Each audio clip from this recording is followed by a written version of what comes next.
It was just before Christmas. A quiet, remote hillside in West Cork, Ireland. Peaceful, serene. The kind of place where nothing ever happens. Until something did. December 23rd, 1996. The body of a woman was found near her isolated holiday cottage. She had been beaten so badly her face was unrecognizable. Blood covered the gravel driveway. Her nightgown was torn. She wasn't wearing shoes. And there was no sign of a break-in. The victim was 39-year-old Sophie Toscan du Plantier, a French television producer, a wife, a mother, and now, a brutal murder case that would haunt two countries for decades. No fingerprints, no murder weapon, no witnesses, and the suspect, a local journalist who inserted himself into the investigation from day one, a man whose behavior raised countless red flags, but who always managed to stay one step ahead of the law. This is not just a murder. This is a story of obsession, of justice delayed, of a rural village hiding dark secrets behind friendly smiles, and of a victim whose voice is still waiting to be heard. This is the Sophie Toscan du Plantier mystery. Sophie Toscan du Plantier was born in 1957 in Paris, France. Intelligent, elegant, and passionate about culture and storytelling, she worked in television producing documentaries. She was married to Daniel Toscan du Plantier, a powerful film producer with connections across Europe. Beneath her glamorous career and social circle, Sophie was drawn to nature and solitude. In 1993, she bought a remote cottage near school in West Cork, Ireland. The house was rustic, no phone line, no central heating, but to Sophie, it was paradise, a place where she could write, read, and breathe. In December 1996, Sophie left Paris and traveled alone to her Irish cottage. She planned to spend just a few days before returning home for Christmas with her son. On the morning of December 23rd, a neighbor, Shirley Foster, noticed something strange while driving past the property. She saw what she thought was a bundle of clothes near the gate. When she got closer, she realized it was a body. The Gardaí, Irish police, arrived quickly. What they found was chilling. Sophie's body lay on a gravel path outside the house. She was still in her nightwear, a white nightgown and boots, hastily pulled on. Her face was beaten beyond recognition. A concrete block, believed to be the murder weapon, was found nearby. There were scratches on her arms and legs, suggesting she had tried to escape. But there were no signs of sexual assault, and no forced entry. The position of her body suggested she had fled the house during the night. Something, or someone, had terrified her enough to make her run into the cold December dark. Locals were stunned. Nothing like this had ever happened in West Cork, especially not to a foreign visitor.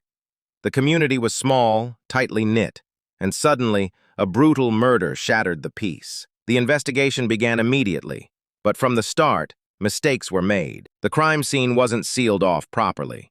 Locals and police walked through the area, contaminating evidence. No murder weapon was ever definitively confirmed. No forensic timeline was established. And no CCTV, no phone logs, no DNA. Just a savagely beaten body, and a cottage in the middle of nowhere. And then came a man who would soon become the face of this case. A man who knew too much, said too much, and never quite explained enough. His name was Ian Bailey. The days following Sophie's murder turned Shull upside down. A once quiet coastal town was now the epicenter of one of Ireland's most shocking crimes.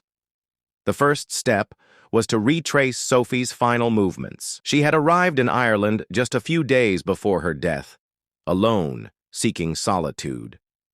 Locals recalled seeing her walking along the cliffside paths, browsing in town shops, sipping coffee in near silence. She was quiet, polite, a woman who didn't invite attention. But someone noticed her, and someone followed her. Gardaí, the Irish police, began piecing together witness accounts. Several residents reported hearing dogs barking aggressively the night Sophie died. Others claimed they heard screams near midnight echoing through the valley. Then came the odd detail. No one recalled seeing any lights on in Sophie's house that night. yet her body lay just meters from her front door. Had she been attacked while stepping out? Or had she fled her home into the night, terrified and pursued? The post-mortem deepened the mystery. Sophie had suffered severe head trauma, at least 50 blows, possibly more. Her skull was crushed. Her hands were covered in defensive wounds, indicating a brutal struggle. Nearby, police found a concrete block and a large rock. Both were soaked in blood. But there was no murder weapon, no signs of forced entry, no clear motive. There was, however, one strange clue, a bloody footprint, found on a metal grate near the scene. It didn't match any of the shoes Sophie owned, and in a town as small as Shull, that footprint was everything. As police combed through the evidence, suspicion began to swirl around one man, Ian Bailey, a tall, eccentric British journalist who had inserted himself into the investigation almost immediately. He wrote articles about the case, visited the crime scene multiple times, and even gave interviews about Sophie's murder, though he claimed to have never met her. Locals remembered seeing him with scratches on his hands. A neighbor recalled Ian burning clothes in his backyard days after the murder. His partner, Jules Thomas, later admitted he came home late the night Sophie died, drunk, agitated, and with cuts on his arms. When questioned, Ian gave shifting alibis. He claimed he was asleep, then said he was writing, then said he went out to gather firewood. Gardaí arrested Ian in early 1997, but without hard evidence, they had to release him. The case hit a wall. Meanwhile, Ian Bailey became a permanent fixture in the media. He alternated between claiming innocence and lashing out at investigators. His behavior grew erratic. He was arrested a second time in 1998, again released without charges. Public opinion divided. Some were convinced he was the killer. Others believed he was being framed. But behind the scenes, the investigation was falling apart. Witnesses recanted statements. Evidence went missing, and the case remained stuck in limbo. The woman who had come to Ireland for peace was now the center of chaos, and her killer was still free. As 1997 dragged on, Sophie's family was growing increasingly frustrated. They were watching from France, helpless, as the Irish investigation stalled. Her father, Georges Buniol, publicly criticized the pace and direction of the inquiry. He insisted the evidence pointed in one clear direction, Ian Bailey, yet no charges were filed. French authorities began taking interest. In France, murder has no borders. If a French citizen is killed abroad, the French government has the power to investigate, even prosecute, the crime. And Sophie, being French, meant the case could soon take on an international dimension. But Ireland wasn't ready to hand things over. Meanwhile, Ian Bailey's life was under a microscope. Journalists uncovered a pattern of violence. Police records revealed that Ian had previously assaulted his partner, Jules Thomas, on multiple occasions. She denied these events at first, then later admitted they had happened, but said he'd changed. But the pattern of aggression was hard to ignore, and the scratches on Ian's arms, his erratic stories, and his obsession with the case made him the only real suspect, even though there was no DNA, no murder weapon, and no eyewitnesses. In 2001, a new twist emerged. Marie Farrell, a shopkeeper from Shull, came forward again. She had previously testified to seeing a man near Sophie's home the night she died, a man she now claimed was Ian Bailey. Her statement reignited the case. Police re-interviewed dozens of witnesses. Old files were reopened. Bailey was once again questioned. But there was still no physical evidence, no confession, and no way to link him definitively to the scene. Then, in a shocking turn, Marie Farrell retracted her statement. She claimed the police pressured her to lie, that they had coerced her into identifying Bailey. Her reversal devastated the prosecution's chances again. But the damage had already been done. Ian Bailey's reputation was beyond repair. He couldn't find steady work. He was verbally attacked in public. His partner's property was vandalized. His life, he claimed, had been destroyed. even though he was never charged with Sophie's murder. For years, nothing changed. No new evidence emerged. No one else was arrested. No alternative theories were developed by Irish investigators. But in France, Sophie's family refused to let go. In 2008, French magistrates launched their own investigation. They interviewed dozens of people, examined all Irish police records, and even invited Ian Bailey to testify. He refused. The French case pressed forward anyway.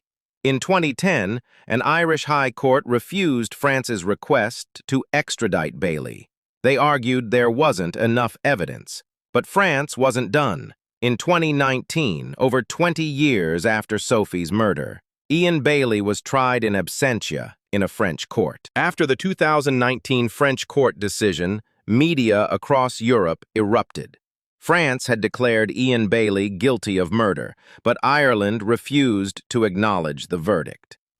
The verdict reawakened old wounds in West Cork. Some locals believed Bailey was innocent and had been unfairly persecuted by the press and the Gardaí.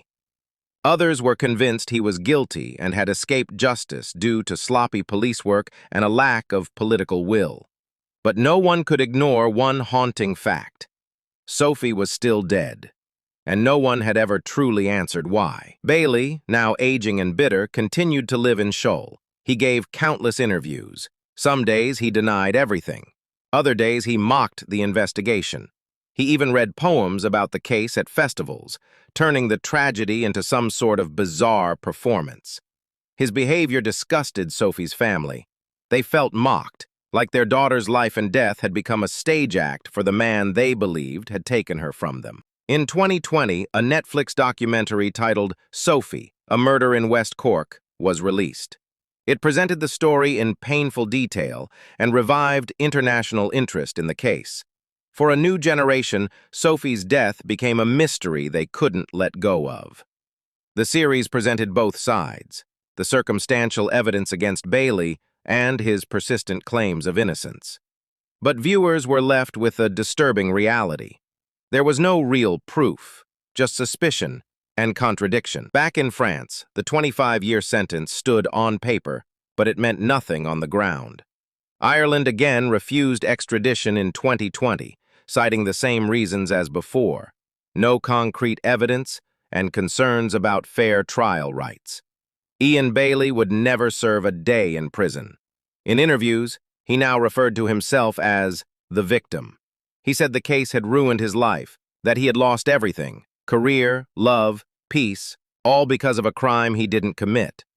But that narrative didn't sit right with Sophie's family. Her brother, Pierre-Louis, stated publicly, "We are not going to stop until we get justice." To them, the case was never about headlines, documentaries, or poetic ramblings. It was about a vibrant, intelligent woman who had been brutally murdered in a foreign land. A daughter, a sister, a mother. Taken in an act of horrifying violence, left to die alone in the cold grass beside her Irish holiday home. The deeper people dug into the story, the more complicated it became. Some pointed fingers at the original police investigation, accusing officers of tunnel vision, of building their entire case around Bailey from day one, and ignoring all other possibilities. Others looked deeper at the location itself. To this day, there are whispers of other men in the area who had criminal records, who had behaved strangely around Sophie, or who had never been fully questioned. But none of these leads ever gained traction, and none made it to court. As we cross into nearly 3 decades since Sophie Toscan du Plantier's murder, the case remains one of the most haunting, unresolved crimes in modern European history. In West Cork, the house Sophie once adored stands as a symbol of broken peace. Some locals say it's cursed, others avoid even walking near it at night. Time has not softened the brutality of what happened there. In 2021, Ian Bailey suffered 2 heart attacks. His health declined rapidly. He still insisted he was innocent, yet also claimed he was the real victim of the case. To many, those words felt like a final insult. Sophie's family saw something different. They saw an aging man escaping accountability, a man whose life unraveled, but who never once publicly expressed genuine sympathy for their loss. But there's another side to this tragedy, one not often discussed. The emotional toll on Sophie's parents was devastating. Her father, Georges, died in 2021, never having seen justice for his daughter.